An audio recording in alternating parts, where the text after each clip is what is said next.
Hello bachcho, let's see this question. The question says in phosphorus acid, if X is the number of non-bonding electron pairs, Y is number of sigma bonds and Z is number of pi bonds, then calculate value of X into Z minus X.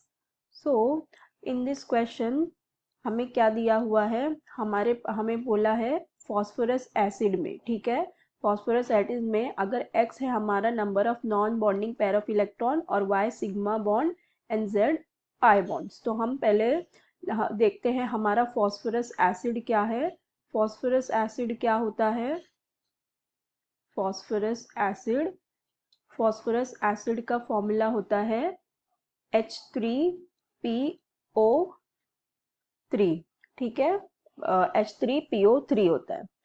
अब हम इसका पहले structure draw कर लेते तो हमें पता चलेगा उसमें कितने बॉन्ड्स और कितने लोन पेयर वगैरह होते हैं, ठीक है। तो इसका स्ट्रक्चर किस तरह से होता है, हमारे पास सेंट्रल एटम है फॉस्फोरस, उसके पास होगा ऑक्सीजन, देन यहाँ पे OH बॉन्ड एक होगा, यहाँ पे एक H बॉन्ड होगा और यहाँ पे एक OH बॉन्ड होगा, ठीक है। अब ऑक्सीजन जो होता है हमारा, उसके पास होते हैं दो लोन पेयर्स, तो यहाँ होंगे दो लोन पेयर्स, इस ऑक्सीजन के पास दो लोन पेयर और इस ऑक्सीजन के पास दो लोन पेयर, ठीक है। तो इस तरह से हमारा स्ट्रक्चर हो जाएगा फॉस्फोरस एसिड का। अब देखो अभी हमें क्या कह रहा है कि जो X है हमारा वो है number of non bonding electrons, ठीक है। सो X जो है हमारा, this is number of non bonding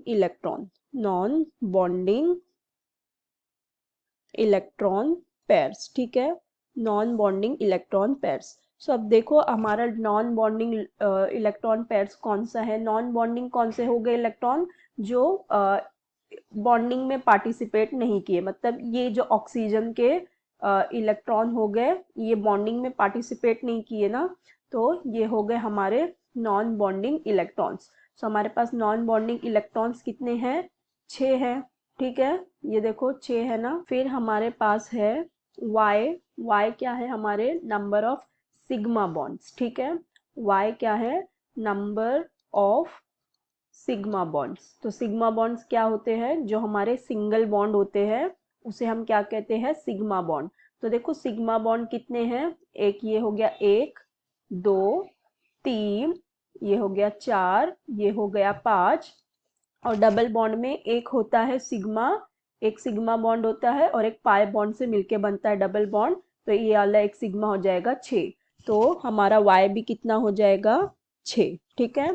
फिर हमारे पास है z हमारा कितना है, z हमारे पास क्या है, z है z is number of pi bonds, ठीक है, z क्या है नंबर ऑफ पाई बॉन्ड्स, तो हम लिख लेते हैं number of pi bonds. Number of pi bonds कितने हमारे, बस यही एक पाई बॉन्ड है ना हमारे पास, तो नंबर ऑफ पाई बॉन्ड कितना हो गया, एक ही पाई बॉन्ड है तो ये हो जाएगा 1। तो हमें अब कैलकुलेट क्या करना है, हमारे पास x y और z की वैल्यू आ गई, हमें कैलकुलेट करना है y, हमें कैलकुलेट करना है y into z minus x, ठीक है। सो हमारे y की वैल्यू कितनी है 6, इंटू z है हमारा 1, देन माइनस x है हमारा 6, तो ये हो जाएगा इज इक्वल्स टू 0, ठीक है।